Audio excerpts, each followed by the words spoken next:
আপনারা সবাই জানেন যে আজ কিন্তু শেষ হয়ে যাচ্ছে অবৈধ বা বৈধ সব অস্ত্র জমা দেওয়ার শেষ তারিখ। আগামীকাল রাত 12টা থেকে আমাদের যৌথ বাহিনীর অপারেশন শুরু হবে হাতিয়ার কালেকশনের জন্য। আমি এই ব্যাপারেও আপনাদের সহযোগিতা চাচ্ছি, যেন আমরা অবৈধ অস্ত্রগুলি কালেক্ট করতে পারি। তারপরে আমাদের সাথে আলোচনা হয়েছে যে মাদক আমাদের একটা বড় ধরনের সমস্যা। এই মাদকটা আমরা কিভাবে নিয়ন্ত্রণ করতে পারি। এই মাদক নিয়ন্ত্রণটা আমাদের জন্য খুবই জরুরি।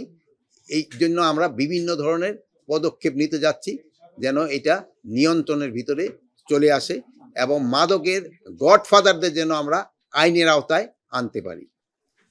তারপরে আমাদের আরম্ভ হয়েছে আসন্ন দুর্গাপূজা উপলক্ষে পূজাটা যেন সুষ্ঠুভাবে হতে পারে, এই জন্য আমরা বিভিন্ন ধরনের পদক্ষেপ নিচ্ছি এবং আমরা আশা করছি যে পূজাটা খুব ভালোভাবে হয়ে যাবে, কোথাও কোনো ধরনের কোনো সমস্যা হবে না।